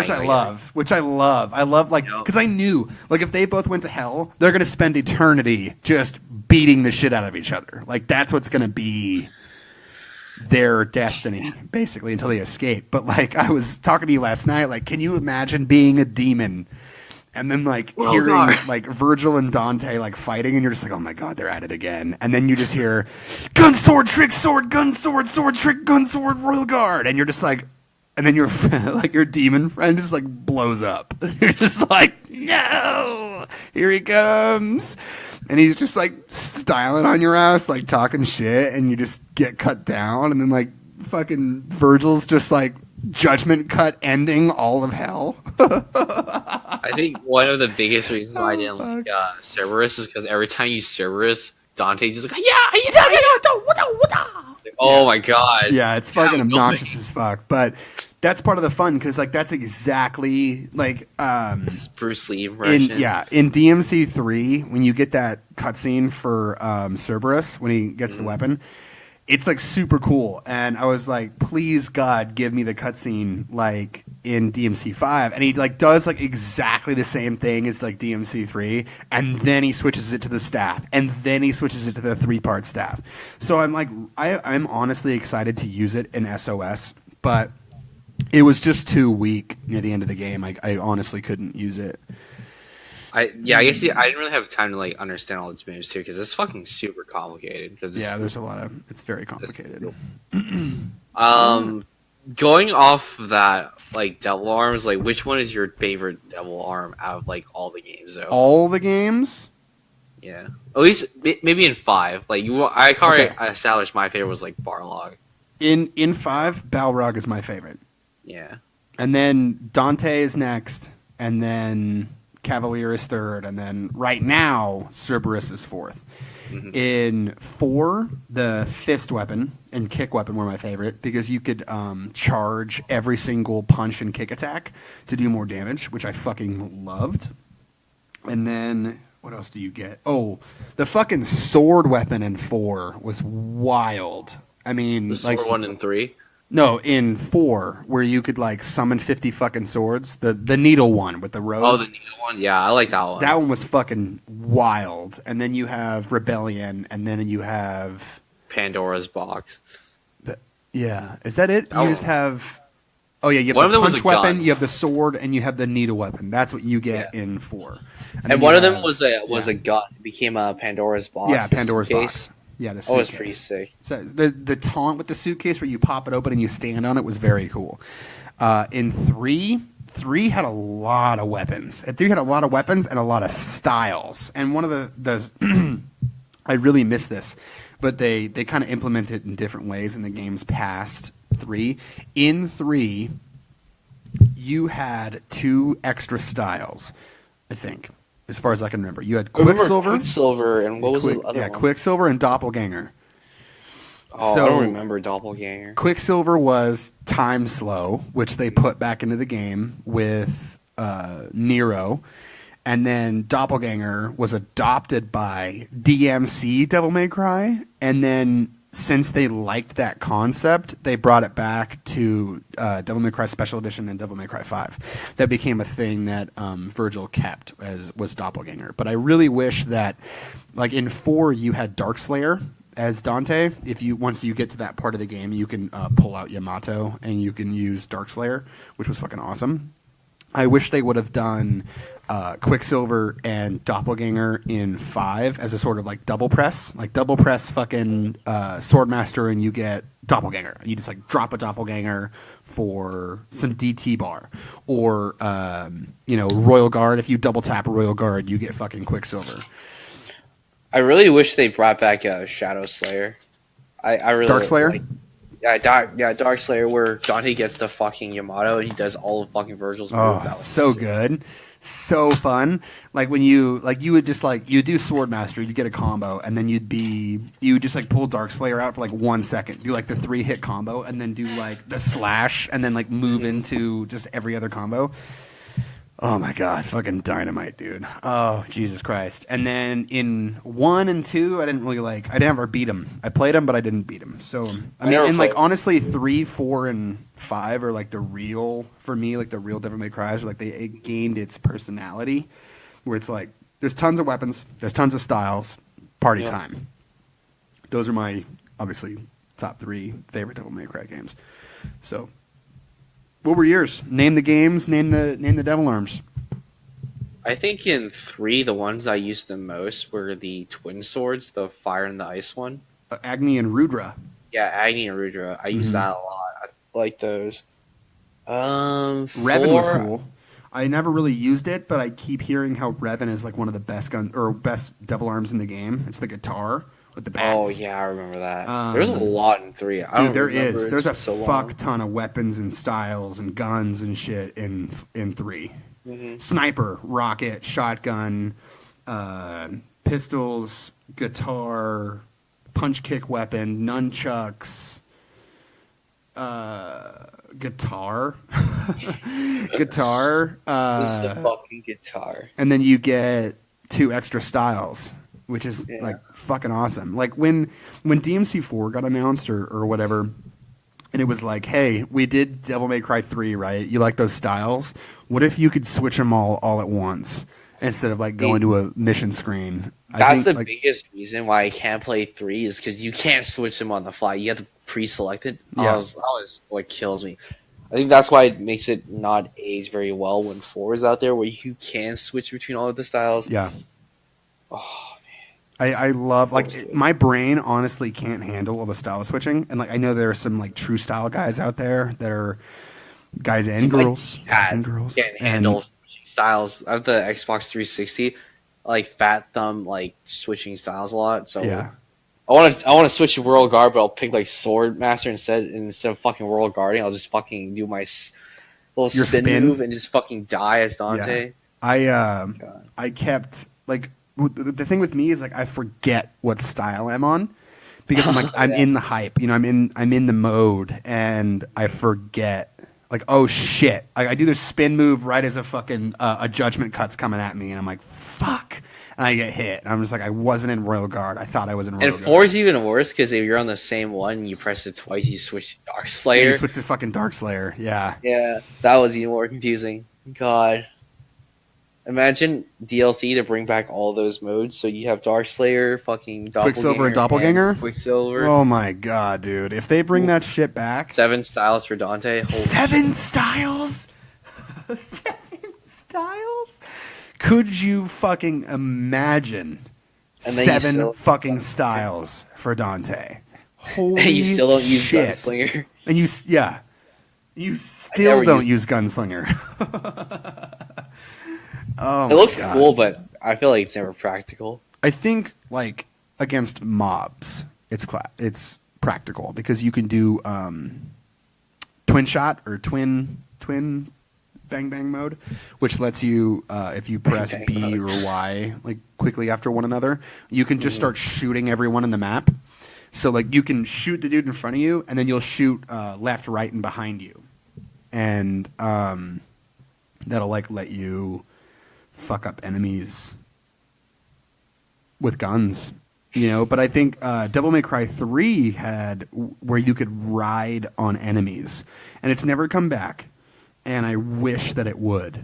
I really, really wish that like sliding around on enemies and going woohoo fucking would come back. I wish Nero had that, because like in 4 he does that one move where he like, it wasn't a cutscene, he puts his sword on someone, on one of the little demons, and then he just revs his sword and just slides around. Yeah. I'm sad he never got that as an actual move. Yeah, that would have been fucking cool. Or like, I mean, even in like mission 1 or like the prologue, I think it's mission 1, he hooks 2 enemies and swings them in a circle, and then he hooks them into him. Like if you could like do that, where it's like you hook an enemy and then you hit every other enemy around you, and then you bring that's Rawhide's burst, the hook arm one. Is it really? Yeah, that's essentially that one. Oh well, fuck me. I never really used Rawhide, so I wouldn't know. Yeah. All right. I think we covered just about everything in Devil May Cry 5. Is there anything else you want to fucking bring up?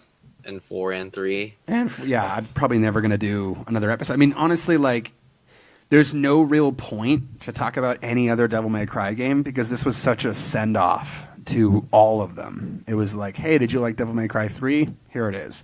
Did you like Devil May Cry 4?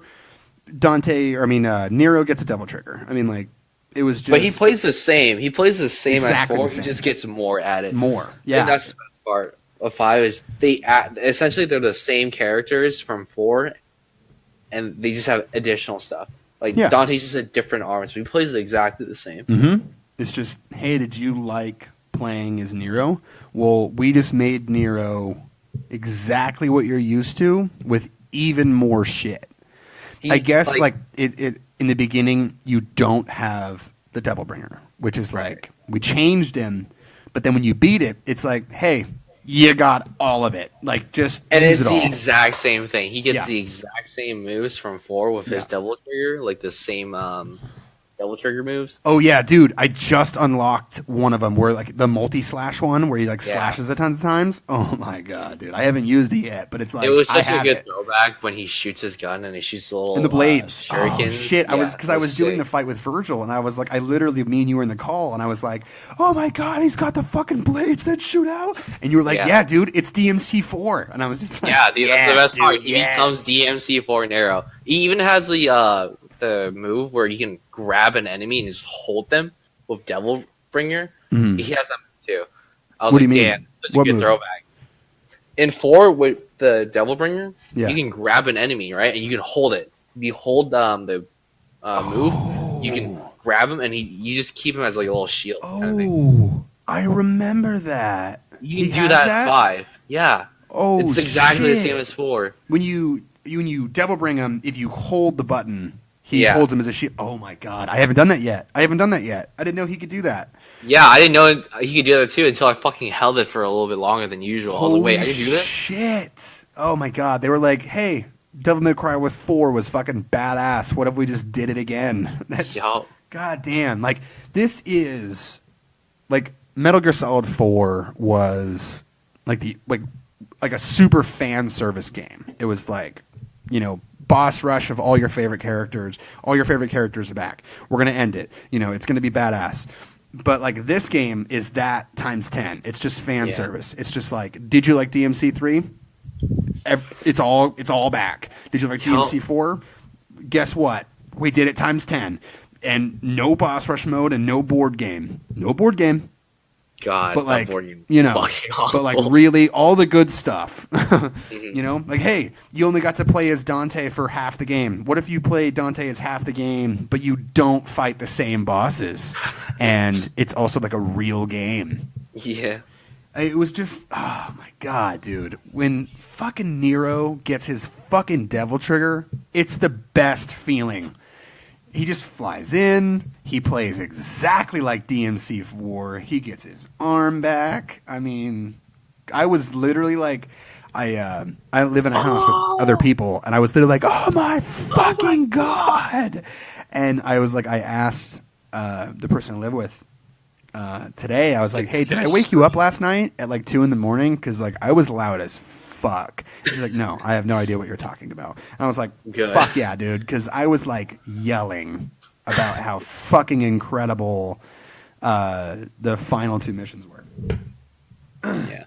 So yeah, that is Devil May Cry 5. Do you have any closing statements, Derek? What do you look forward in the DLC? I want DLC. I want a Virgil Dante co-op DLC where they escape hell, and you can pick a character to play. You can pick Virgil, or you can pick Dante, and you climb. Well, they destroy the Clive-Both, so they have to like find a way to come back. I want that. I want a Lady Trish, and I want a post 5 Nero. Those are the 3. That's what I want. I think that's what everybody wants, but that's what I want. Oh, same here. I want that actual backstory for Virgil here. I don't know why. Like, when did Virgil have a fucking kid, dude? Yeah. When he had the time, man. Because they had like that little tiny cutscene in 4 SE where when you beat it, it just shows Virgil look at a woman in Fortuna. Oh, really? And it's like, oh, well, that's Virgil's. I mean, that's Nero's mom. Bam, pregnant. Yeah, bam, pregnant. He basically impregnated her with demon energy by looking at her because he's just so motivated. But that's what I want. I want those 3 DLCs because I want more characters. I mean, I love the characters that we have, and I'm grateful for the characters that we have. You know, I'm not like saying like I deserve more. It's not about that. It's like they baited me at the end with the Lady Trish thing. I'm hoping we get like just a side story with Lady and Trish because they already have the gameplay. Like they already made them in DMC4. They could just improve them and add them back in. It wouldn't, you know, they already have the idea. And then they already know how Virgil plays because he plays like a fucking undiable fucking god in 4SE. Like he's the strongest fucking character in the game. Like it's so easy. Special Edition 4 is so fucking easy as Virgil because he can just dominate everything. It's wild. So, I mean, he's already super designed, and they can just add in Sin Devil Trigger for fucking Virgil, and they can add in Doppelganger. That's all he needs. So, I really hope that we just get like 3 more playable, like double our content, and like literally people will pay. I would pay $40, $50 for that because, I mean, shit, man. Like, give me 3 DLCs that are like, you know, half the length of DMC5 as DLC. That's 30 missions. 10, 10, 10, you know? That's even more than the normal game. So it would be worth $60. So I'd spend that. Yeah. And then you get Bloody Palace for free coming out in fucking 15 days. Dude, fuck yeah. It comes out on April 1st, man. It could be just an April Fool's joke. It could be a joke. Yeah, it'd be like the most brutal, horrible fucking April Fool's joke. It'll be fucked up, dude. You're pretty fucked up. Oh, man. I just saw a post online of them, like, the picture of it. It just said Bloody Palace. And it just said, like, Nero or whatever. And I was like, fuck yeah. Like, it's coming out April 1st. You know, we get to, like, because that's a staple of Devil May Cry now. And I think they didn't include it because they wanted to make it better. You know, they wanted to make sure that it was worth it. It wasn't just tacked on. It wasn't just, you know, it really had some thought put into it. Like, what bosses are we going to include? You know, what enemies? Like, what are the waves? You know, is it 100? Like, probably like 100 fucking waves. I never beat Bloody Palace. I'm not good enough. I never beat Bloody Palace I'm not either. good enough. I didn't know you could beat it. What the fuck? Yeah, the final boss I think is Dante in 4. Oh, or like 2 Dantes or something. 2 Dantes. Yeah, something like that. It's Dante, I think, is the final boss. So you also get to fight Angelo Credo again. So you can fight Credo as Dante or Virgil in Bloody Palace, or Lady and Trish. And I never beat Bloody Palace. I'm just not good enough. I just couldn't do it. And I'm excited to play Bloody Palace for 5 because I think, I don't know, it's just the most balanced. I love the sound design in this game. Like when you do the breakaway, all the guns sound great. Like the blood, the slashing, the animations, the in-game cutscenes. It's all fucking top notch. Like this is what DMC4 would have been if it wasn't super rushed. And that game was pretty solid. Like engine-wise. Gameplay, like it ran very it was fucking well. great, dude. That game can run right. Not SE. SE has some weird performance issues, but the original Devil May Cry 4 can run on anything. It's because it's running on shit. I forgot the name of that engine. It's the one that Lost Planet 2 is made on, and Dead Rising 1. Oh shit! I can't remember the name of that fucking engine. It's such a good engine. So good. I mean, it just runs on anything because of the way that it just processes. I don't know. It is just a fantastic engine, and you can run Devil May Cry 4 on a toaster for sure. Yeah. Solid. Yeah. But also the gameplay, the actual second-to-second gameplay in 4 was really good. It was just like they didn't have enough time to make new bosses, More bosses and a story or levels. You know, it was just like, shit, we're out of time. Let's do it backwards. Though I'm not too annoyed that you fight the bosses backwards as Dante, because like it's fun to fight them as Dante, and you also get their devil arms. Right. I guess my complaint is like that whole fucking board game as Dante, where you just, oh my god, that was terrible. I hated the board game. And the moveset were kind of the same. I wish they've had a different moveset when you fought the bosses again. Yeah, it'd be nice. But then the thing is you don't just fight the bosses twice; you fight them 3 times. Yeah, because that was terrible. In Mission 19, you fight every single boss again. So it was like super padded out. Bosses too. That's it. There's 3 bosses. There's the frog, there's Belial, and there's the flower chick. And then you fight the Pope. You fight Demon Pope. You fight Demon Pope and a big fucking rock or something. Oh, and the statue. That was a bad fight. Like, where you're like running around shooting the weak points on the statue. Fuck that fight in 4. Terrible. Terrible.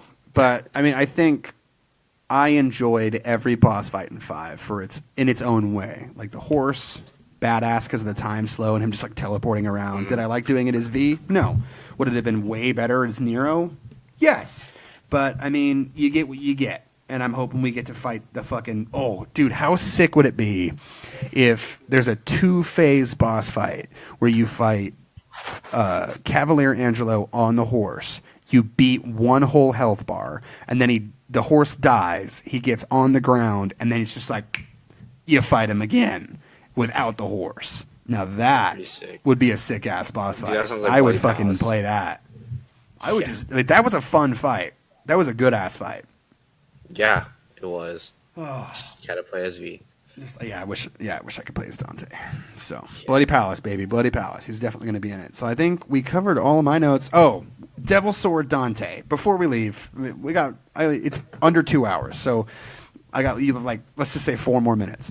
Devil Sword Dante. And the reveal of Devil Sword Dante is like top 3 hypest moments that's ever happened to me in video games. Like, he just summons a sword, and I'm just like, yes! Like, what? Because it was like, Devil Sword Sparta disappears when he stabs himself for rebellion. Mm-hmm. And then fucking Devil Sword Dante appears, and it's fucking huge, and it looks cool, and then when he goes into his DT, it looks even cooler. I was like, yeah, dude, like, I needed this. Like, this is the perfect way of... I don't know, because like somebody else is going to pick... Like if Dante dies, Nero is probably going to use Devil Sword Dante. You know? Yeah. I think the best part of that is like you also get the fucking floating like magic swords. Yeah, you get the Virgil swords. Yeah, you get the Virgil swords as Dante. And you get different swords for every style. So like Gunslinger, it shoots swords. Royal Guard, you get auto guard swords. And then Trickster, when you dash... it stabs, so it does damage every time you dash towards people. And then when you use Swordmaster, it just adds 50 swords to every attack, so that you're sweeping and doing like 50 hits per 1 hit, which is fucking awesome. Yeah, Devil Sword Dante. I wish incredible. The Sword of Sparta had a different moveset, like... Because I thought like the Sword of Sparta could do like a form change. Like I saw it changes it as a scythe in one of the trailers, but you never actually got to use it as a scythe.